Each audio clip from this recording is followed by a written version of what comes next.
Bonjour à tous. Aujourd'hui, nous amorçons notre thème saint intitulé « L'esprit critique ». Pour aujourd'hui, nous allons passer à l'introduction du thème. Les siècles de lumière ont permis à l'homme de reconsidérer sa manière d'appréhender les activités humaines et l'environnement dans lequel il vit.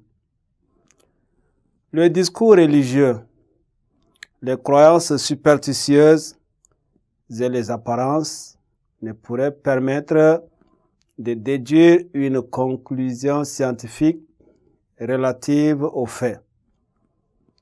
C'est l'âge de l'esprit critique. Ne rien admettre sans preuve. Tout doit être prouvé. On ne peut rien accepter sans en avoir la preuve. La raison humaine et les démarches scientifiques doivent sous-tendre les activités de l'homme en société. Il est donc question d'agir au nom de la science et de la raison pour le bonheur de l'humanité.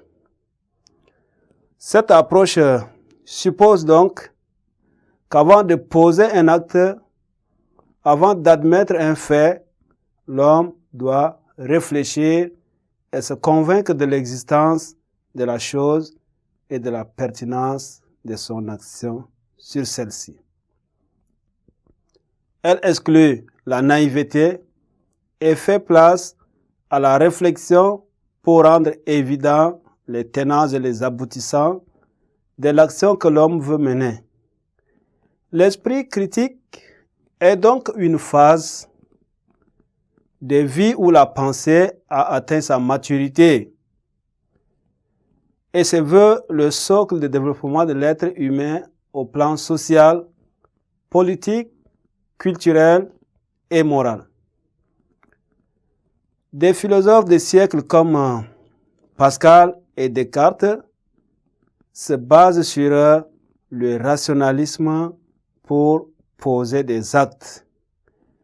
C'est pourquoi le siècle des Lumières, qui est l'apogée du siècle de la raison, va admettre comme le seul modèle admis tout ce qui est soumis aux critiques de la raison, dont il faut tout examiner à la lumière de la raison. C'est cela l'introduction à notre thème.